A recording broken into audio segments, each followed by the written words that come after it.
All right, folks, we're back here on the Play Action Pod with my man Vinny Hardy from Cats Talk Wednesday and Kentucky Believe as well. Vinny, what's going on, man? Thanks for joining us. Man, Christian, I'm good, man. How you doing? I'm doing good, man. I know you guys got your contest going over there on Play Action with Cats Talk picks. So hopefully you guys will get into it a little bit this year. It had some people join in, had some people hop in the contest, and looking forward to diving into some other things. But I definitely want to get the college football going before the season, and looking forward to NFL and basketball and golf and everything else that's coming, man. Yeah, it should be fun. So obviously, I mean, we had week 0 here this past weekend, but the real starts for real here now. What's the outlook for Kentucky? Heading into the season here. As far as football goes. It's a lot of excitement. It's been a lot of changes, especially offensively. The passing game was last in the SEC last year. The running game, the O-line, has still been a constant.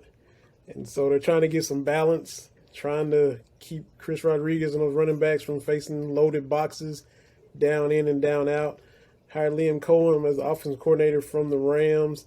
Will Levis transfers in from Penn State as the quarterback, and he's been wowing everybody in 7-on-7s and arm talent and arm strength.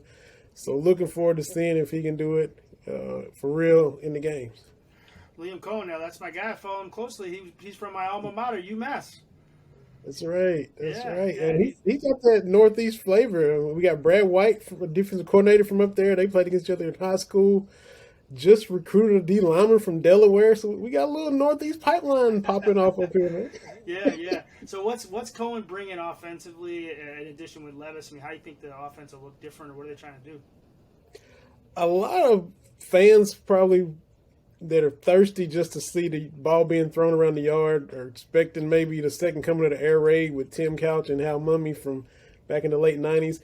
It's probably going to be more, like we said, balanced, but be more efficient, more completions, hit some deep passes, weren't able to hit a lot of deep passes, see if some guys can take the top off of the defense, because you got a solid running game, and that's been there when you couldn't even pass. Now you get some passing and some play action, working that in to, keep defenses honest. Wandale Robinson transferred in from Nebraska. He's an in-state kid from Kentucky, chose the Huskers, didn't feel he was used right out there. He's a legit number 1 wide receiver. Josh Ali is back, who was the number 1 last year in the struggling passing game, and he got all the, focus of the secondary. So you got 2 guys there. The third spot is wide open. It could be a veteran, it could be a young guy. Who wants it? Somebody get it. And then the tight ends too. We've seen the inability to hit tight ends across the middle, just a little play action up the seam, stuff like that is there, and they got some solid tight ends. Lost Keaton Upshaw due to injury. Still got Justin Rigg and Brendan Bates. Freshman Jordan Dingle might get an opportunity now as well. So I think if the wide receivers say, Wandale's probably going to do what Wandale does, but say somebody doesn't step up and take that third spot, I think Cohen will still get it done with the tight ends. I think he'll just pivot. Okay, let's do the same thing, and let's just utilize the tight ends a little bit more. Man, if Wandale's going to be used better at Kentucky than he was in Nebraska, he's going to put up some numbers because he did some damage at Nebraska.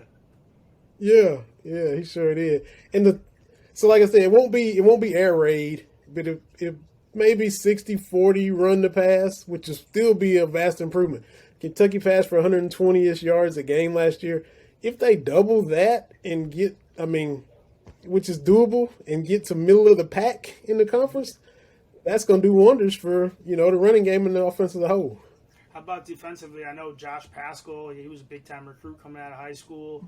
The defense wasn't bad last year. I mean, what's it looking like defensively? And it's still looking good, too. And when Stoops first came, everybody knew, D coordinator from Florida State. Oh, man, and it took him a while to get it going. And everybody's like, where's this defense? We've been, this dude's background.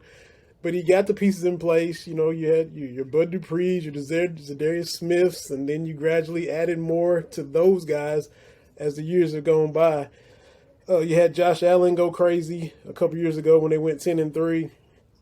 Last year, look, Jamin Davis, who just went to the Washington football team, nobody knew who he was last year because he was behind Chris Oates, who had a stroke, unfortunately, and is still recovering from that.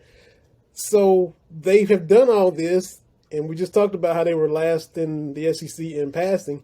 Last year, they were last in the SEC in sacks and still did this work defensively without getting to the quarterback. So if you get a little pressure, a lot of people are looking at Jordan Wright. J.J. Weaver's coming back from injury. If you can get a little heat on the quarterback, with the secondary already doing what it's doing, you got a lot of guys coming back. Devontae Robinson's back. Tyrell Ajon's back. Even though you did lose some guys to the league, you get a pass rush to help those guys out who already kind of been holding it down, not giving up explosive plays, not giving up a lot of 40-point games either, and you get a little pass rush, that can only help that side of the ball as well. Okay, so Saturday we kick off at noon against Louisiana-Monroe, hanging a big number, 30. That's a lot of points. That's a lot of points. You think they can get on that side of 30? It hasn't happened a lot. I think the last time they blew somebody out like that big was they beat Louisville a couple years ago, 56-10. Even some of the games they're supposed to blow teams out, they kind of, a little closer than they should be. But this one, by all accounts, should kind of get ugly quickly. The ULM, I think they won one game last year. Terry Bowden, son of the legend Bobby Bowden, is coming in.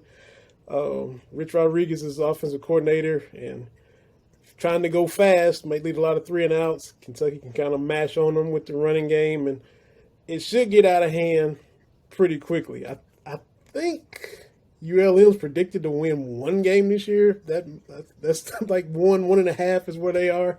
So if they just come out and handle business, not saying go through the motions, not saying look ahead to Missouri, but you can and should kind of just be able to show up and put this one away quickly.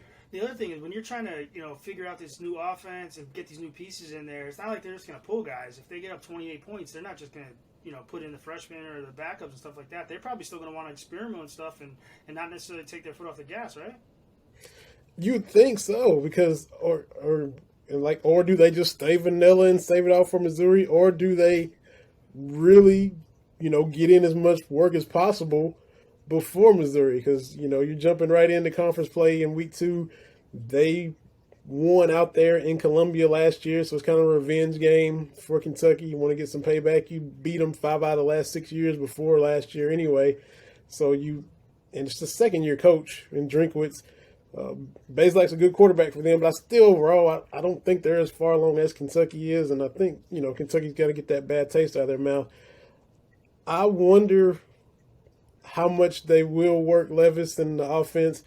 Get Chris Rodriguez a few touches and sit him down for the third and fourth quarter, and you don't need to wear him out against ULM. I'm wondering, it'll be interesting to see, how much the pedal is on the metal Saturday. Well, I'm gonna check in. I'm gonna see who Vinny takes in the contest in that game. I'm gonna be spying on your contest there. So we appreciate it. We know we're gonna have you on all the time, so we appreciate it. Guys, you got to go listen to Cats Talk Wednesday. Check Vinny out on social media, on Twitter, at Vinny Hardy. Anywhere else they should go?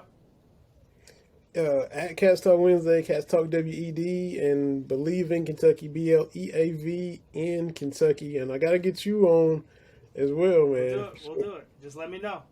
All right, man. Appreciate it, Chris.